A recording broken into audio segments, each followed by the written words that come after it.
Good morning. My name is Cher Delfino. I am a Premier Field Engineer PFE here in Microsoft. My focus area is SharePoint.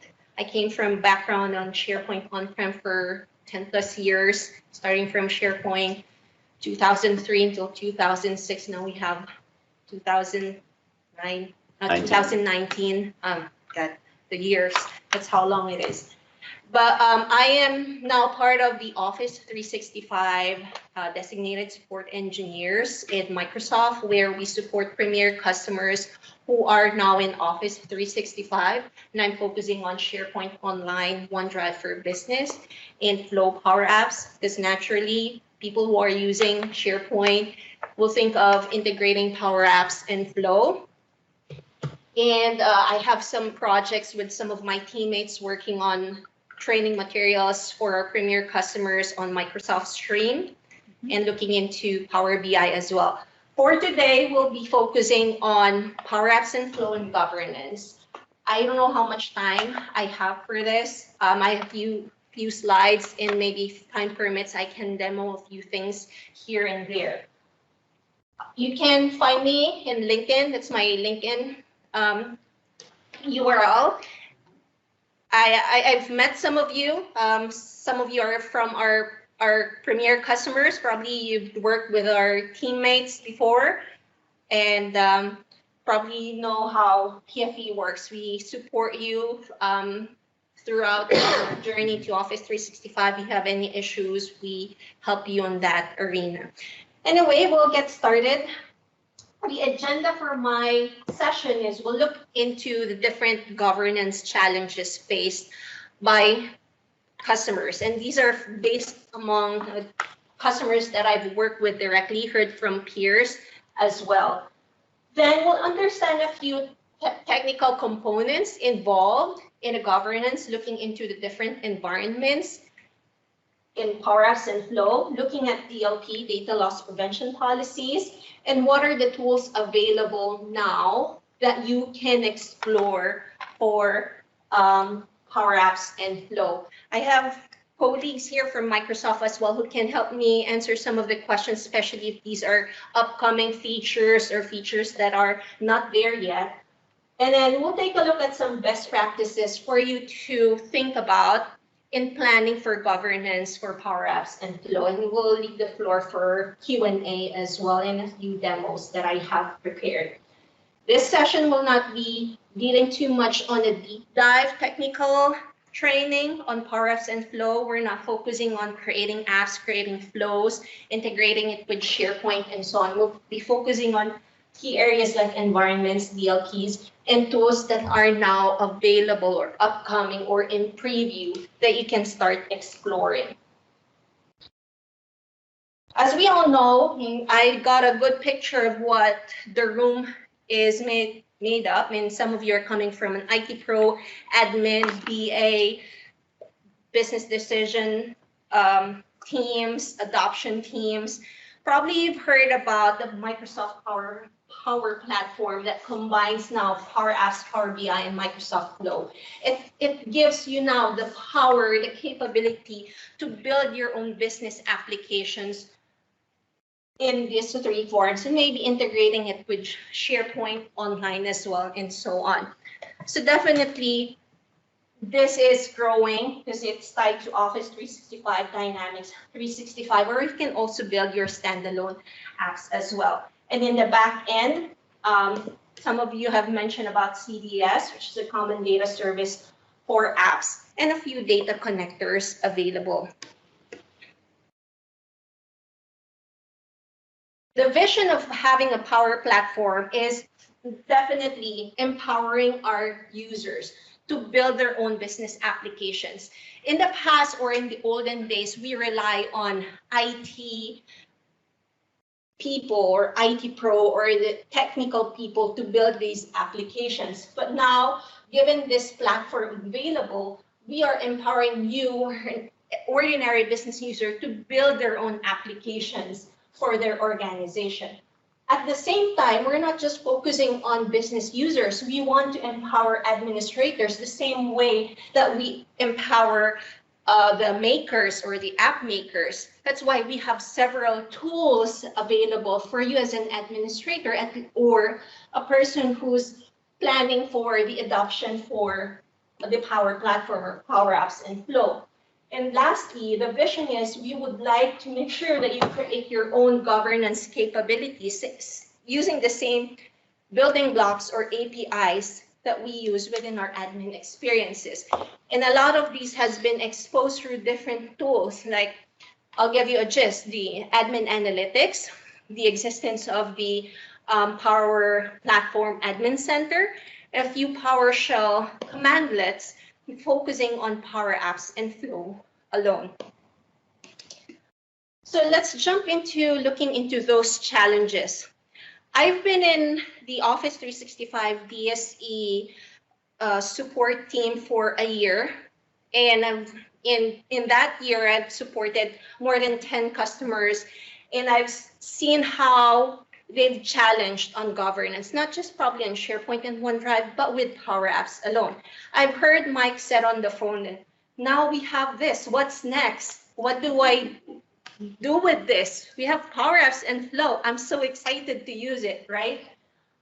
But we still have some questions open, like how do I make sure that my company's data is secure? How do I control who can create, what the people can create, and who has access? Where can I go to view what people have already built?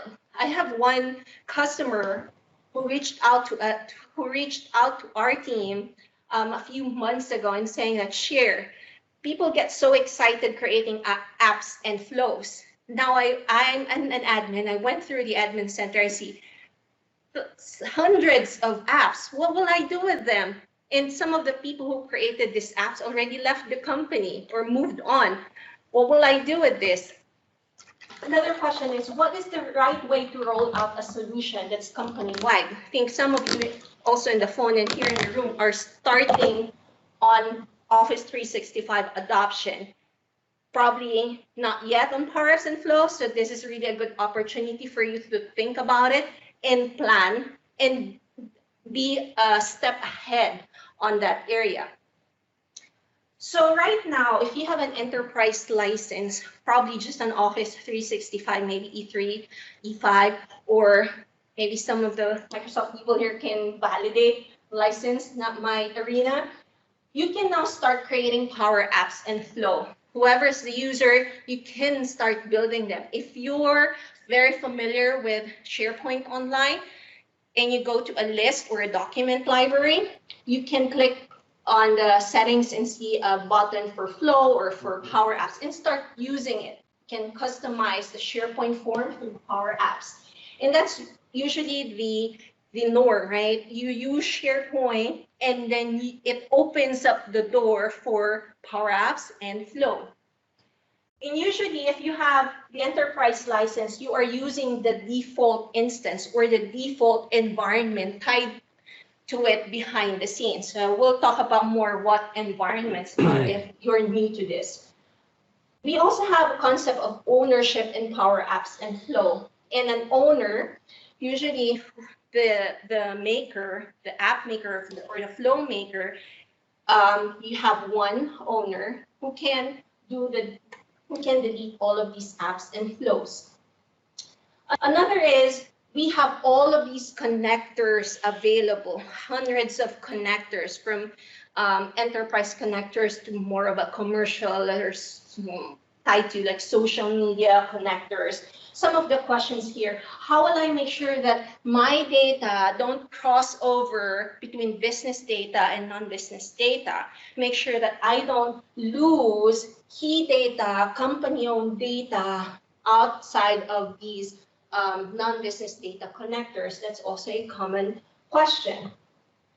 Going back to ownership, right? I mentioned there's single owner, and some people think about this that they don't really plan the ownership of apps and flow. They think of let's say Joe here created a very nice Power App for all the CSNs at Microsoft, and all of a sudden he saw an opportunity somewhere else and left Microsoft, right? Who will take over his app if he's the single owner? The last two here, especially the reporting and analysis, will have some slides that show where to look at analysis information for your PowerApps and Flow, and some reporting tools available. And lastly, accounts. I think this is still an open debate even from our team alone. What accounts do we need to use and plan for, especially tackling the ownership portion, right? If you're the owner, I mean, if you created an app, you become the owner.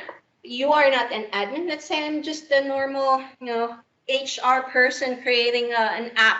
I own the app, but what if I share that across the different HR members in my HR department? How will I go about that?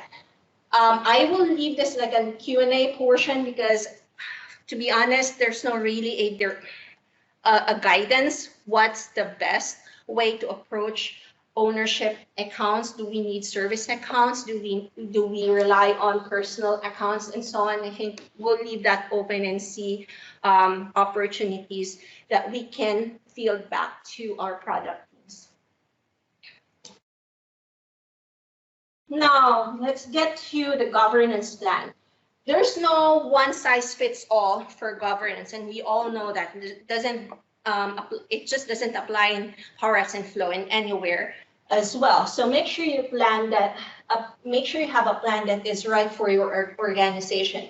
And think of these three parts when you're planning for PowerApps and Flow. 1, secure.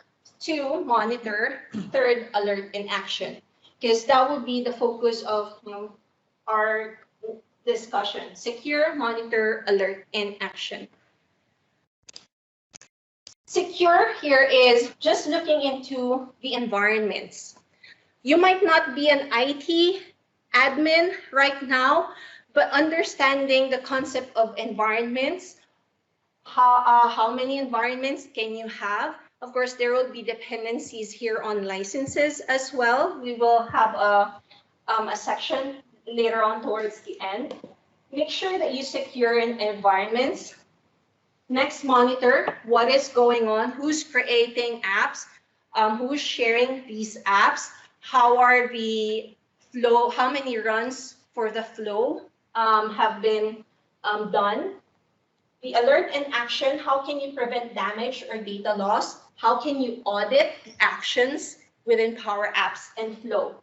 We have a white paper available publicly that you can reference after, aka.ms PowerApps Admin White Paper, and it covers also the majority of what I'm talking about here. So keep this at the back of your pocket later on. I'm sorry. aka.ms/PowerApps Admin White Paper.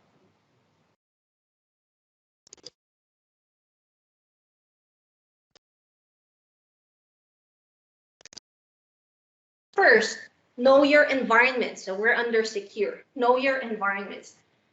We have a concept of environments. Anyone familiar with the environment so far? If you here, maybe yes, no from the phone too. Remember I said, right, if you're an enterprise user, you tend to have PowerApps and Flow already, and you have the default instance, which is the default environment. So if you have Office 365, you already have a default environment.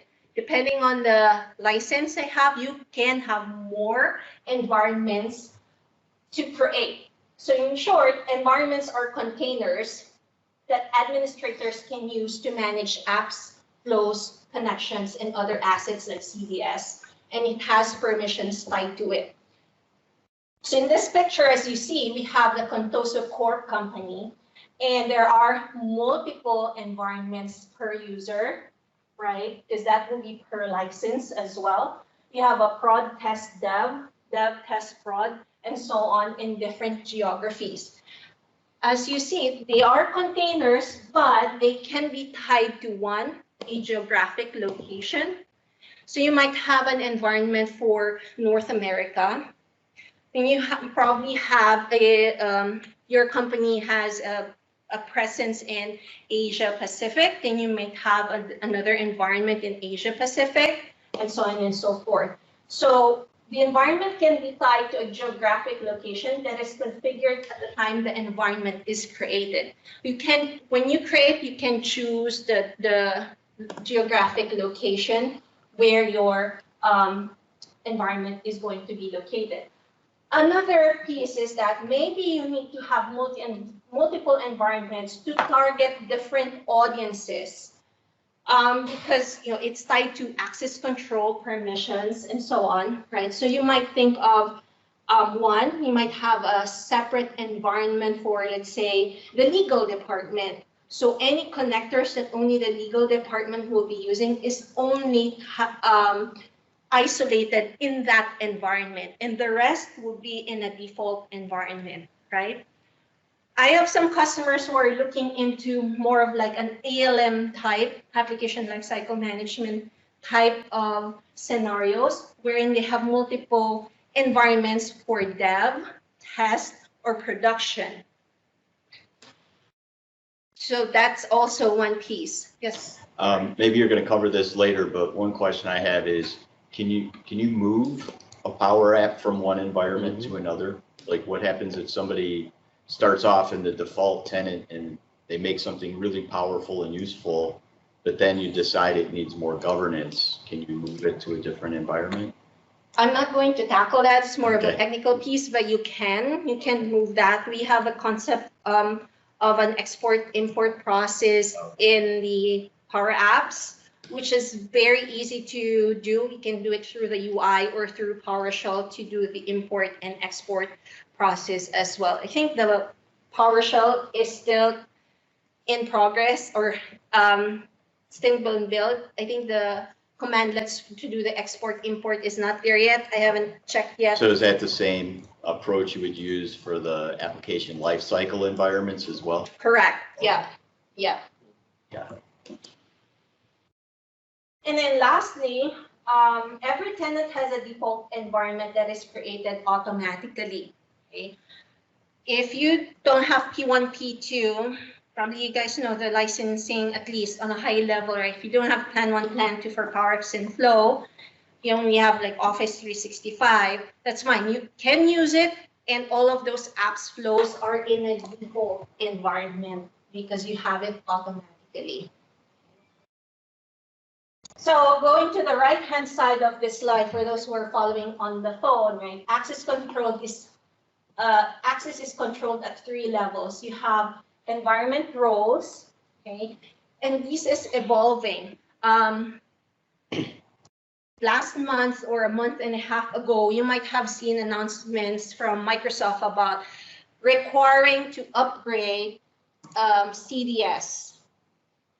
And upgrading the CDS changes your security model from an Office 365 model to a Dynamics 365 security model. But anyway, I don't want to deal much on that, but we have concept of different environment roles. So permissions, we have an admin and a maker roles. You can also you will also see there permissions for your apps, flows, CDS, Common Data Service. You have also database security roles if you have CDS databases in that environment. Take note, I think this is important as well, because if you don't have P1, P2, then you only have the default environment. The default environment, everyone is an environment maker. What that means is that the default environment lets everybody in the tenant create apps, flows, because by default, you'll see tenant users in the default environment. So everyone can create their apps and flow in the default environment. Okay, lastly, global tenant admins have admin access to all environments. True. There are a few caveats there, depending on if you have P2, because yeah, we'll see it later. There's some requirement that you need to be at P2 to be able to create multiple environments as a global admin. Okay, so you can't get multiples unless you're at P2. Yeah. Okay. Yep. It might be P1 and P2, but there's different quotas for number of flow runs. Yep. To manage environments, really P2. P1's all about custom connectors, or not custom, but premium connectors. Probably know No, better than premium, I I do. thought premium connectors were P2 too. Well, yeah, but Yeah, P2 it there's- gets you everything, but P1, if you get It's P1, like a you only get subset of- the connectors. The environment management is at the P2 level. Yep. Is it? Okay. Yeah. So all good with the concept of environments. Okay. Containers, you can have multiple environments. Asterisk depending on license. Okay. DLP policies. Now DLP. Woo! DLP. I heard Paul here about said. DLP is his interest. So one way to prevent data leakage is DLP, and there's a different DLP page or setting that you can do for PowerApps and Flow. However, the DLP is not really too complex, I would say. Yep, I see. What's your name again, sir? Luke, Luke, I see here shaking his head because it's true. It's not complicated. Yes, that's easy to manage, right? It depends. Because DLP and PowerApps and Flow is simply classifying your connectors, whether one, it's a business data only or a no business data allowed. And you'll see that in the UI. You see the screenshot here at the upper half will be business data only, and see all of the connectors that are classified as business data only. And then you see all of the connectors under the no business data allowed. So if you're classifying, this means that whatever connectors you have on business data only will only be working together. They can't cross over. You can't share content. You can't use connectors in between business data only and no business data. So it's simply classifying them. As tenant admins, you can define policies that apply to all environments, asterisk, depending on license. Sir. so the thing to note is what when we read business data and no business data, we're trying what makes that differentiation. It's just purely two categories. You could call them A and B, and that would have exactly the same effect. Yep. There's no, if you say no business data, it doesn't prevent somebody with your enterprise credentials to use those connectors. It just means that you cannot make a flow of PowerApps that uses connectors from both groups in the same. We logged this down. Okay. Yeah. And you will see, you will choose which one will be your default. So in this screenshot, the default is no business data allowed. So this is in the default environment. No, it's all environments anyway. So that means that whoever is creating apps in Flow will be able to use notification and MSN weather and so on and so forth, because this is their default. Okay. Another gotcha that I've seen from other customers report to us is that you've locked it down, right, Paul? And let's say Microsoft introduces new connectors. If you follow the blog sites for the Flow, you'll say there are 4 new connectors. Revisit, because these new connectors that are being introduced, they're added to whatever your default data group is. And if that's something that you don't want in your default, you have to make sure you move them out from your default. Okay. Hopefully that's going to be improved in the future. Okay, so let's look at the first piece. Remember, secure practices. I've compiled like 10 here. So first four here will fall under secure. One, know your environments and the access control, understanding this. Check, okay, we understood environment and access controls. Probably knowing as well the licensing involved. Okay. Two, secure your data and network. So in PowerApps and Flow, simply follows, if you're using it with SharePoint, it is based also on your SharePoint permissions as well.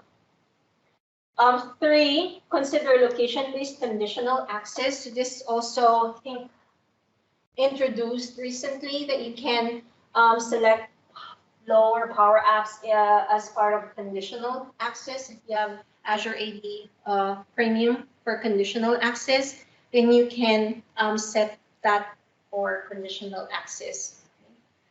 And four, prevent data leakage with DLP policies, which business data only or no business data allowed in the classification. So secure those four. Next. So now that we're familiar with that, people get used to creating apps. Imagine there are 100 apps and flows running, and we need to troubleshoot something. Something's not working or something is buggy. What are we going to use to monitor these things? What are the capabilities that are available today or maybe in the near future? First, if you are an admin, okay, I think this is more of an admin focus, but for those who are not admin, it's nice to know as well. We now have the Power Platform Admin Center, where you will see the admin analytics. The short URL for this is aka.ms/ppac. Then sign in to your using your account if you're a global admin, I think. We'll have to revisit the permissioning. I think you need to be a global admin to view this one. This is also still in preview. You'll see analytics on PowerApps and Flow.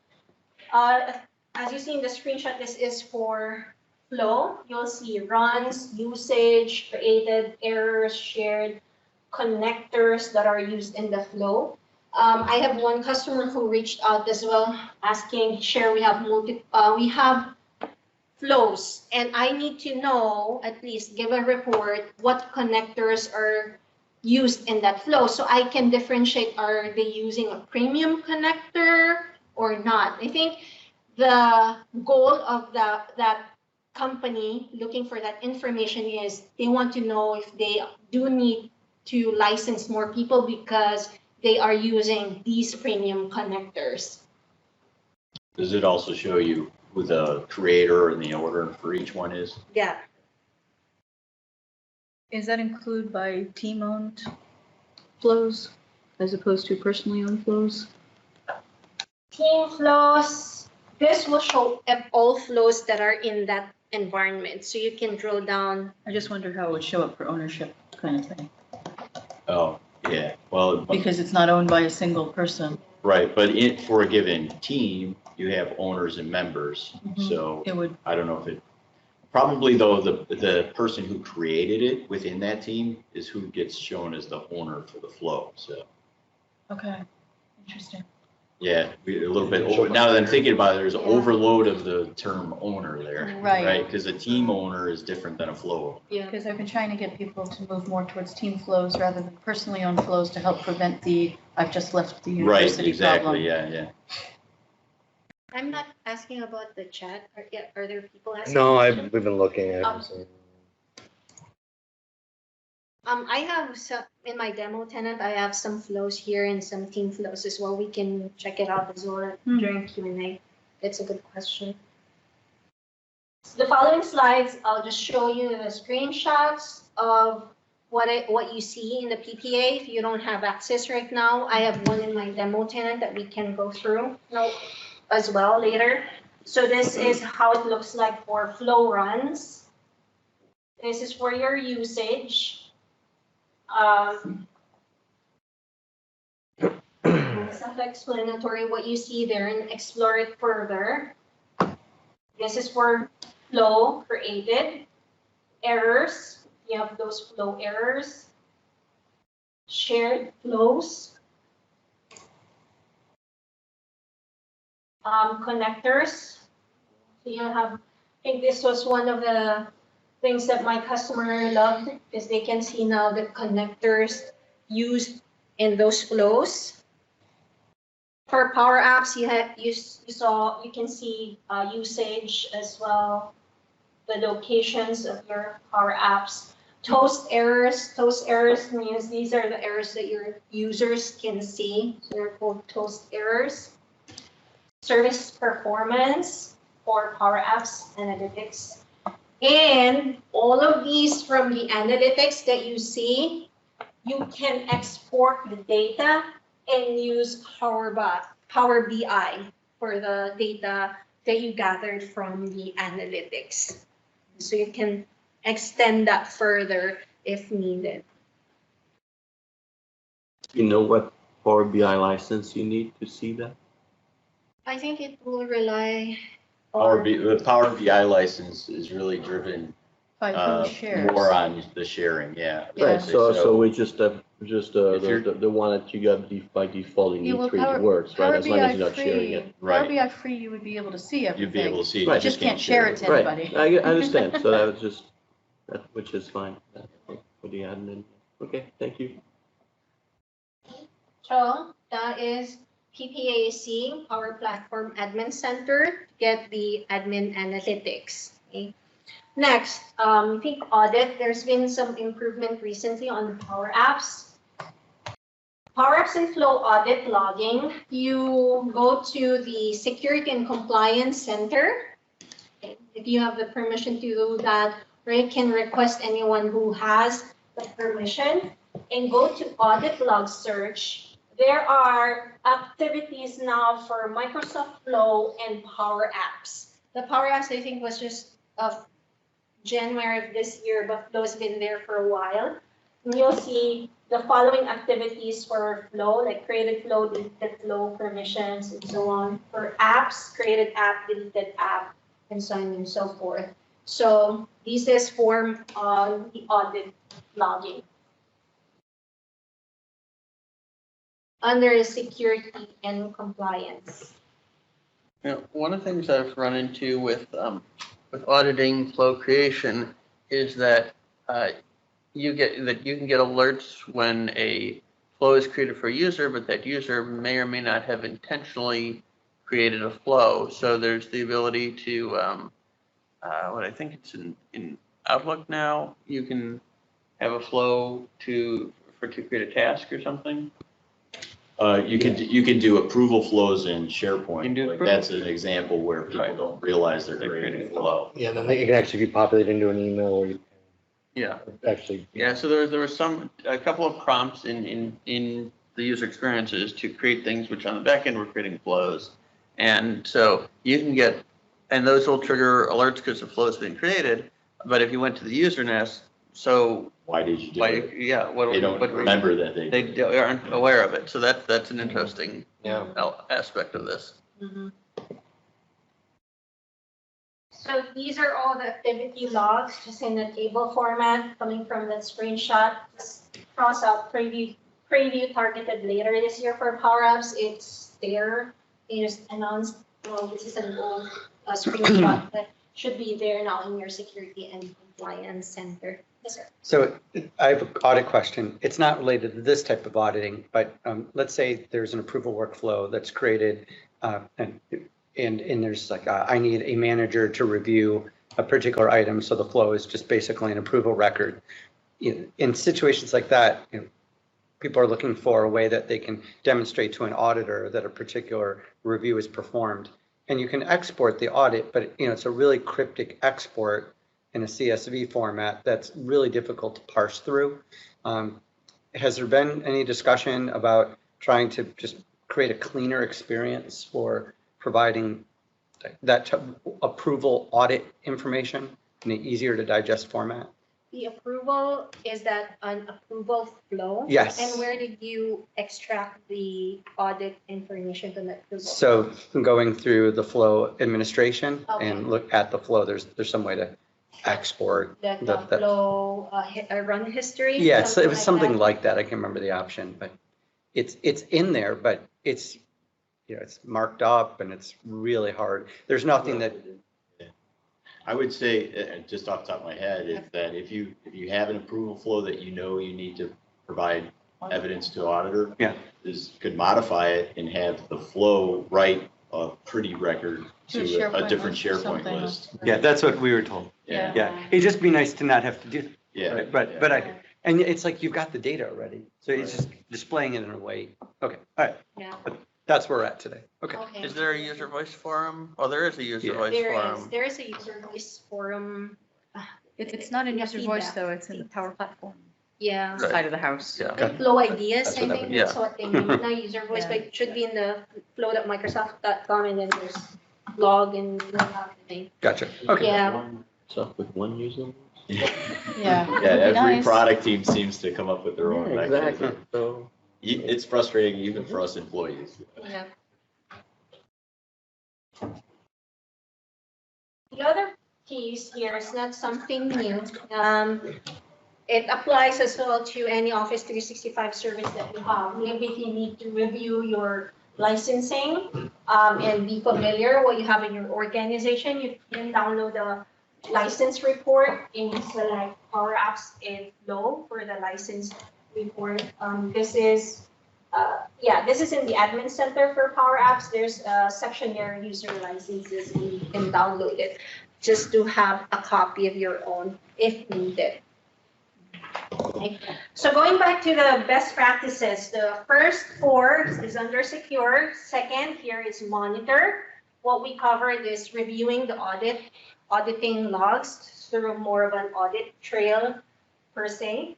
6, download the PowerApps and Flow license report, an optional, but still useful information. And number 7 here, view PowerApps and Flow admin analytics, the PPAC, aka.ppac. So we covered secure, monitor, and learn the following. Now what we have left, the monitor. Monitor, there are a few connectors available now, just addressing admin connectors and maker connectors. These are the connectors available. They're not limited. There's a link on the blog article that describes the connectors for admins, Power Platform, Microsoft Flow. So if you want to extend that further, right, you can create the following using these connectors: read, delete environments, so on and so forth. For Flow, updating flows, the CRUD steps for Flow assignments, and so on and so forth. So message here is that we have the connectors as well for admin and maker that you can extend further. So maybe creating a flow to generate more of these reporting capabilities that you don't get from PPAC. Now that we know the connectors available, maybe extend that further, like I said, into a flow. Like we have here a sample that you can create a flow to get a list of new flows. So you're using the admin get list of new flows. We have templates also available you can choose from and build your monitor reporting capabilities as well using the connectors. Question real quick. Yes, sir. So if you wanted to use Power BI just to get a list of all the currently running flows, yeah, how would you do that? Is it possible? I think the easiest way to do that, since we have the Power Platform Admin Center, PAC, you go to Flow Runs, export the data, and the exported data, you use it in Power BI. Got it. I would say that would be your go-to before building your own using these connectors. This is a sample of my teammate, Martin, who created that sample flow to get a list of new flows and what the reporting looks like. Another use flow to list new connectors. There's also a template, list new Microsoft Flow connectors created. Get list of new PowerApps and Flow connectors templates as well. This is just a sample of the report that my teammate created in an HTML format. So the core message here is we have so much of these connectors that you can extend further. If you have people in your organization who's passionate on building this, then it's readily available and extensible. Lastly, reporting with PowerShell. If you have people in your organization who's also passionate on scripting, PowerShell, we have the commandlets available now for PowerApps and Flow. Asterisk, you need to make sure that you have the right permissions to run the PowerShell commands because it's also an administration role, right? So you need to be a global admin and have the license to be able to run the PowerShell. So more of an admin type of work, and that would be the requirement. So to summarize, we've learned about secure, monitor, alert, and action. We make sure that we leverage the PowerApps and Flow Admin Center, the PPAC, aka.ms PPAC. You build the flows to alert on key audit events. It depends if that's what you need, but it's available, those connectors that you can use further. And last, build the policies you need with PowerApps Flow and PowerShell if needed as well, which are the tools available now that you can explore with your team. I'll leave this up here because it's a good table of licensing as well. As you will see, Global Admin with P2 will have everything. The open lock means he can do it. Okay. If you don't have the P2, Global Admin without P2, you can't manage environments, multiple environments. You can only manage the default environment. You don't have the P2.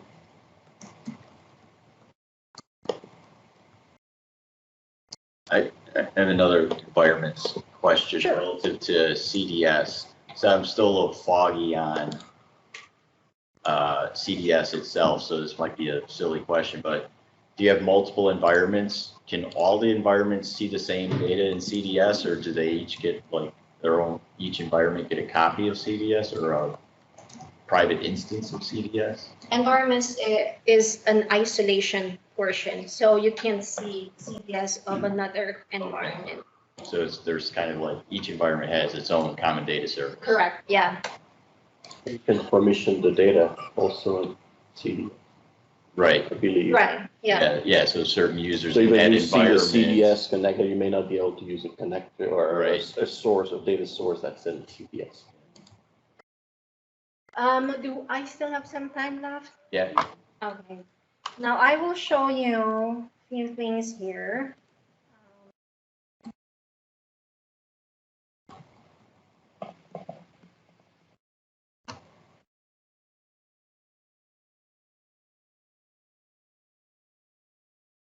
One of my teammates created an app that can help you on governance. If, everything that we talked about, he made it into an app just to have the process. So this is now the tool to complement the process that we talk about, right? Of course, this is something that you can take a look at and build upon what you're looking for in the future. This is available in the community gallery. I'll share it probably with Michael here, so it will be made available to the user group.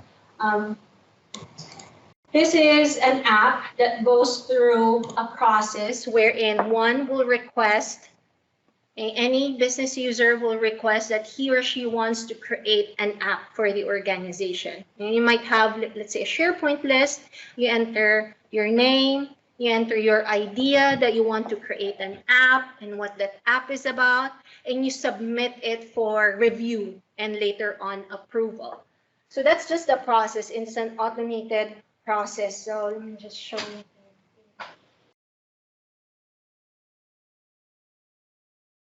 So nothing fancy, but of course you can do it more fancy in your organization sample. So this is a SharePoint site that I just created. And let's say you have a SharePoint list where you will use for data entry, right? You can make this fancier by creating maybe a forms to enter the information, right? So let's say I am Cher, I have an idea. And say, I have an idea wherein I wanted to create a user group PowerApps. Again, okay. And this is just a template. You might have a better idea, so bear with my sample here. Okay, and then maybe I'm thinking just put it in the sandpit environment, right? And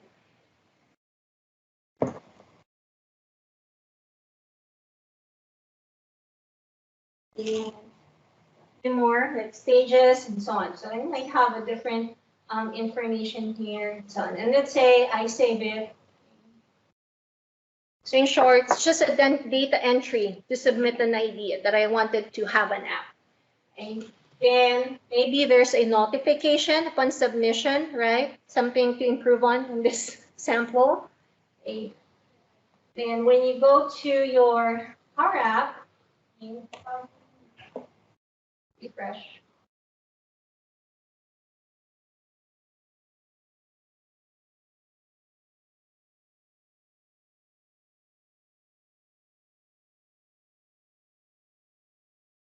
So let's say it will be Ed here, who is managing this user management request. Ed sees, oh, there are 2 requests for some app here.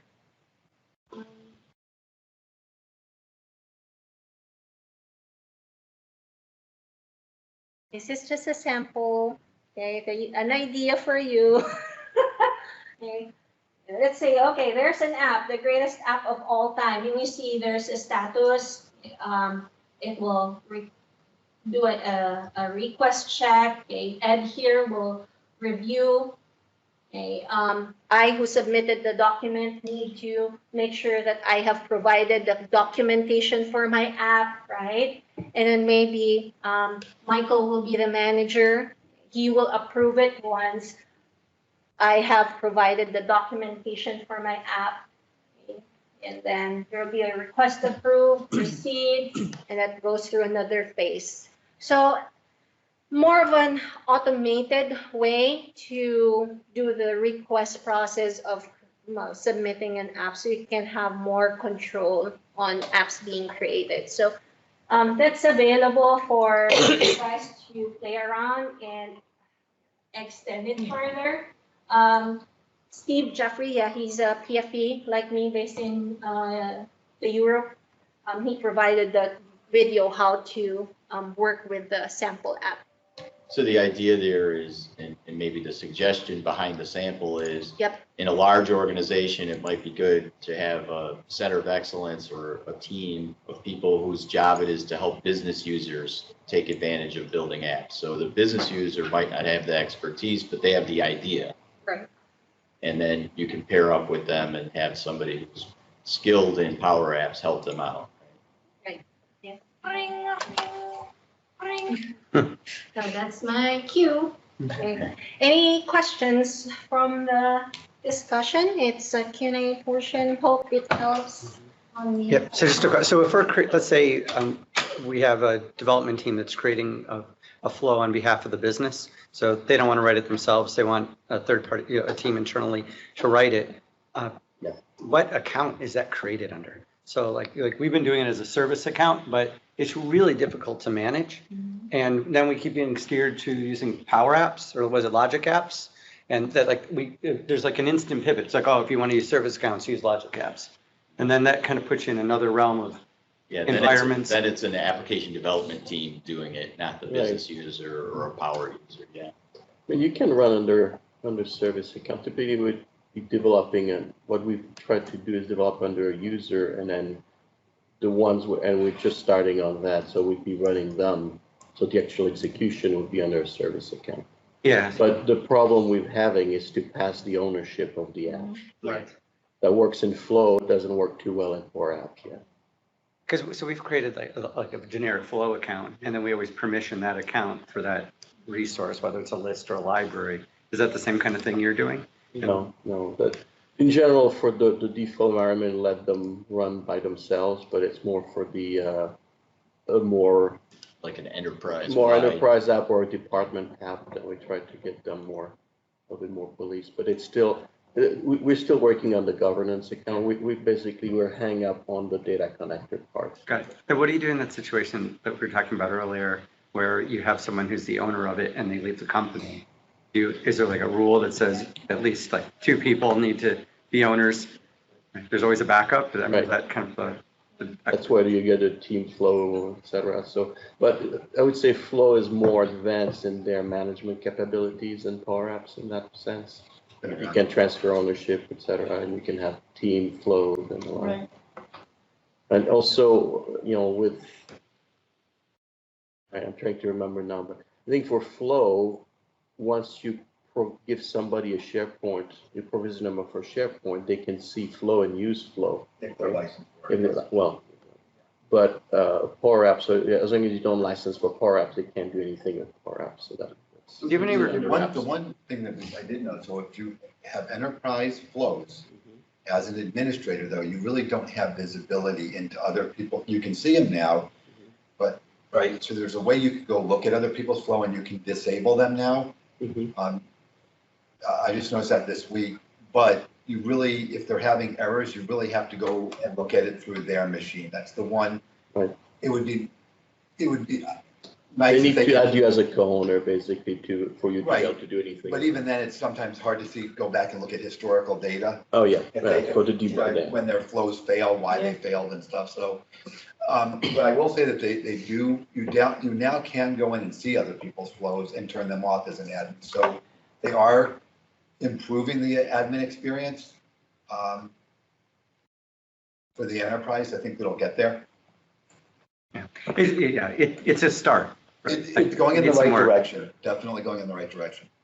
And then for those of you that are using flows, are you asking people to do it in a test environment and then promoting it to prod? Or are you just having people do things right in prod? Because I think that's the challenge. Like, let's say you have a business process behind a data and a list, and someone needs to make tweaks and tune it. You hate to do that in production. Well, I agree with that, but it's very difficult to take a flow and move it from one to another. So at minimum, we would tell them to test it on some dummy data, create a second list in their site and do it that way. And we have a test tenant, but moving something from one to the other is very, you're almost recreating it anyway. So, Exactly. That's exactly. The export import between, so you're in production, but you have a different environment for dev and for test and for Yeah, production. but that's You all wanna do inside that. the same tenant in that case, right? So moving between tenants is really messy because then all your user identities are different. Right. And Yeah, some, right. You gotta redo the whole list. Right. And you're redoing the work again, right? We have recommended is they either create a second list to test it within that same site collection. Yeah. Or create a separate site collection because as you said, export and import within the same tenant. And the good thing is most people don't have the rights to do anything outside of their, right? It's still security trimmed to what, they can't, You can have Really affect- all sorts of, like, I blew up my own mailbox right, but you can't, with Flow. and we've had people do OneDrive So- because they hit their quotas, they drop everything from their mail into, but security is our biggest thing is because we have people who try to take all their email and dump it into OneDrive as people, and they don't like that. Yeah. But we can't really stop it either, so it's. What's the motivation I mean, when you've encountered people who do that, what are they trying to accomplish? I think they're trying to stay under their mail quota, so they figure they have more space in OneDrive. There's that one template which everybody likes to play with where it takes the attachments and puts them into OneNote or OneDrive. Yeah. And we have a lot of It's people. a dangerous sample. That's a dangerous template to Yeah, get. but unless you really mess with it, you don't delete the attachment from the email anyway, Right. so you get in two places. And the other thing that Redundancy. Yeah, right. that I think. Give Flow- feedback on dangerous samples. Yeah. Make them change it. I think the other thing that I'd like to see Flow do that I think would be helpful is when you want to do something like use it to clean up email, like move something into OneNote or OneDrive and then delete it. It can't go back and look at last run, right? Yeah. It doesn't have that ability to say, oh, I ran it this time, so anything newer than that, go ahead and delete. State, it Right. trying to keep state for it is Right, really and- tough. Again, I think that I've seen that in the user voice, so I think we'll get there. I mean, one of the things I really like about Flow is if you compare it today to when it first came out a year and a half, 2 years ago, was it? Night and day. I mean, it had like 3 things it could do back then, and now we're like for us, we're talking about maybe getting rid of K2 because Flow can do much more of what K2 can do. Not quite there, but a lot of the things that we couldn't do, we can now do. So every week it seems they're bolstering it and improving it and I think probably within the next 6 months, it's going to be a true enterprise. And then, of workflow. course, they'll introduce 6 new licensing levels and screw us all. So- I'm not going to I promised Larry I'd be positive. No, just kidding. This is open discussion. Like Yeah, I said. Plan 1 and Plan 2. Yeah, well, that's, Microsoft. it's the licensing, so you deal with it. It's money. But in terms of features, I think that the top 2 things I'd like to see for us would be the ability to block connectors altogether. So have a third category that says no use, I could agree with that. right? Because if you don't look at it, if you say by default you put new ones into the non-business data, right? But then Microsoft releases something and you have an official 365 service that can be commingled with another thing. So technically that data could go out to wherever else if you don't pay close attention. Also, if you have a connector that's on an approved list, let's say Salesforce connector, right? You have a contractor working for you that has access to your Salesforce environment and his company's Salesforce environment. There's nothing that prevents him. If you put Salesforce in whatever bucket you put it in, they can write a flow that's going to take data out. Yeah. And that, Unless we start to run around with a lot of other conditional access, and there's really no DLPs there. I think MCAS is looking at doing some more, maybe. That's another thing that's come a long way, kind of the DLCs, from when we started with this, I think. Anyway, but these things you're bringing up are inconsistent with Microsoft's philosophy about helping customers protect their data. If Microsoft talks about protecting data, then the approach should not be open and turned on by default. It doesn't make sense. Well, I mean, you're bringing up some excellent issues. I mean, that, the product engineering team needs the feedback to understand, right? Because, sometimes they lack the context that's obvious to you, right? Because they're not looking at it through the same lens. So, Yeah, but Microsoft already has the what mentality. It's already there. It's like, the point you made about the contractor scenario where Mhm. they've got an ID in both your environment in the third-party application and their own environment in third-party application. I bet you it's an obvious scenario to all of us here. Right. It sounds obvious when you mention it, but I bet it's not obvious to the guy who built the connector. Because the guy who built the connector had a specification, and the specification said, I have one identity in the third-party product. Not that I had 2, right? So if it wasn't in the specification, it probably wasn't obvious. And I think that the key though is I think Microsoft has come a long way with the security. I think part of that is the prompting of people like us. Yeah. To tell them that, look, you want us to keep moving forward, you've got to bolster this, right? Yeah. And I think we just have to keep doing that. just that capability says, hey, block allow me to block the ones we don't want to use, period. That's Yeah, I third bucket, no use, boom, done. I agree with you. I think that's a great thing to have. Just asking one question for anything that's done, how does this affect compliance? Right. You know? Right now, I'm not gonna have a chance to roll it out. Yeah. Because of that, right? Yeah. I'm having problems now, even because flow is there and. Yep. What's gonna happen? And there probably is a perception and a viewpoint they have on that, which probably won't answer better than we can. But maybe it's off, so we do need to have that conversation with them and see, maybe there's something we're not thinking of here that they did. And we, at Microsoft, we tend to think, we should have this on for everybody. You know, we always, right, like, oh, it's great, everybody wants it, right? So we always come at it that way. Right. And so it's not, it's not meant to be, we think the environment's already secure, right? I So, think that's the difference between, coming from, Microsoft really started as a consumer organization, and then kind of moved into the business. And I think they're getting better about thinking as a business supplier. They've improved the security, the DLP. There's a lot of things they've done. But certain things like, the example I have, my analytics, they rolled it out and said, we're turning it on for everybody, right? Well, you start talking to like union shops, we have some union people and they're like, no, you're not looking at anything even though, because again, they don't know that it's not public, but the fact is you're gathering data on our people without. Right. So Microsoft has to start thinking for the big enterprise too, not just the small mom and pop shop where, okay, yeah, we can afford to turn on because there's only 10 of us in the building, right? But when you've got 12,000, I don't know, all states got to be what, 20s? Well, Enterprise 47. Right. but the flip side of that too, for these small mom and pop shop is that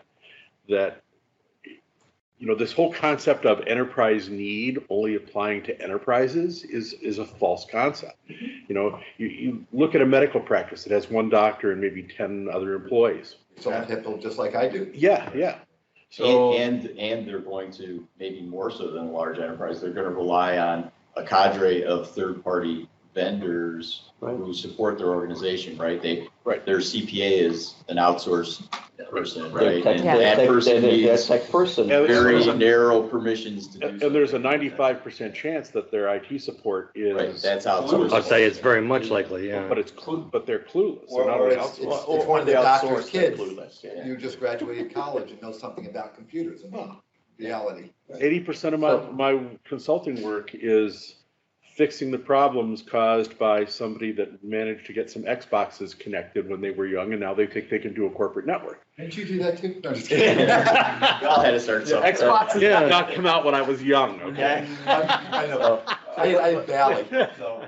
My Pong device was not network connectable back then. There wasn't Point a about network. the consumer piece, right?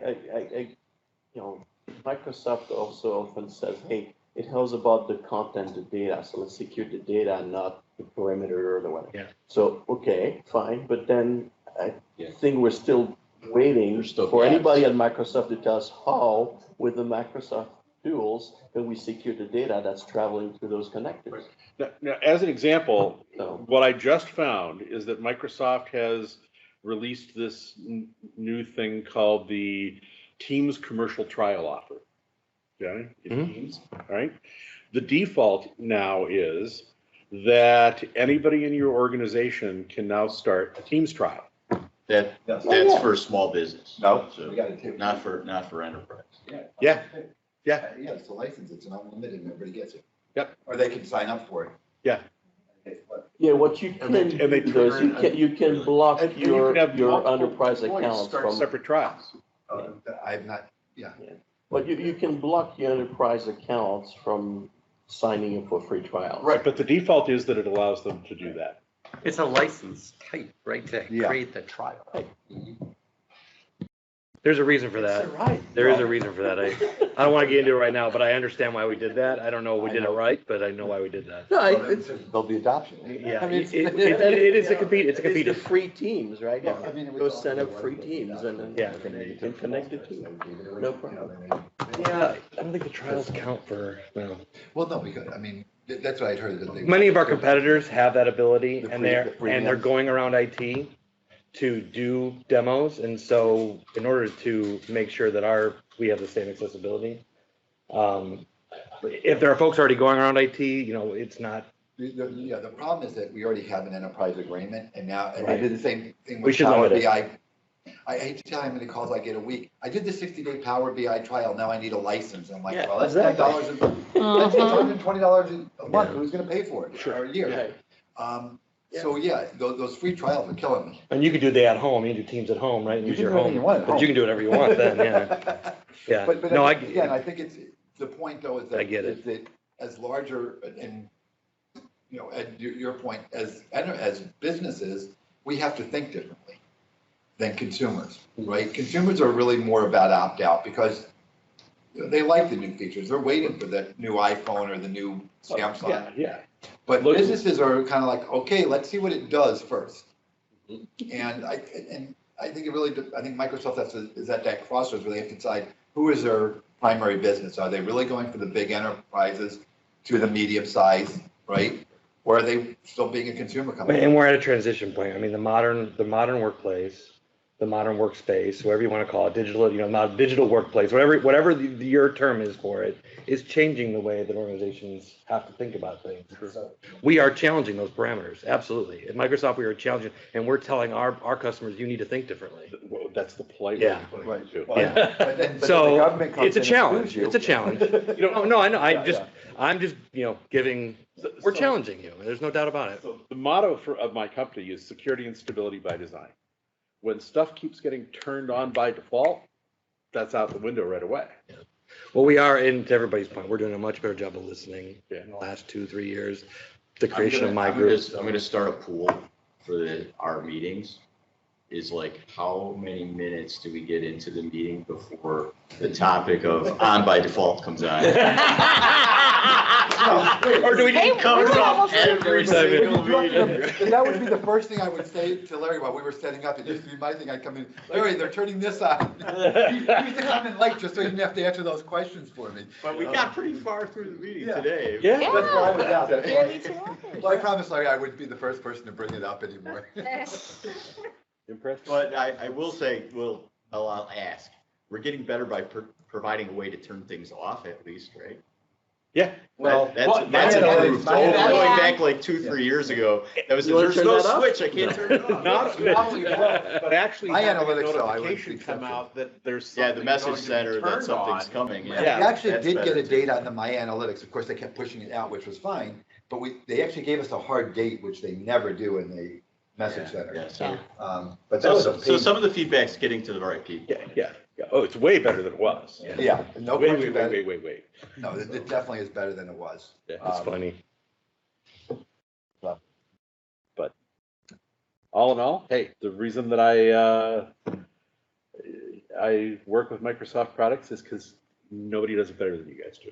Okay, right? I mean, there's a good set of, it's a good, Yes. it's a great suite of products, and they are getting better every day. Every Yeah. week, there's no question they're going in the right direction.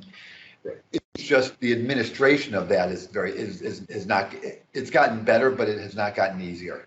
Is probably a good way to put it. Yeah, but it is improving, and you guys listen. So These And guys for- listen. And from my perspective, I mean, 5-10 years ago, it was, how do you get me off of this stuff? yeah, Honestly, and now people are like, how do you get me on this? Right? Yeah. So we've definitely changed that. And Yes. I'm excited and proud of that. So. oh, there's some really cool stuff that's happening. But, I just got back from the MVP summit in Redmond a couple of weeks ago, and the product teams listen. Mhm. They really do. Taking notes about everything that we're criticizing and talking about. They're coming to us for feedback because we're all talking, CSU, we're talking to customers every day. And so they really are interested. Yeah. Good stuff.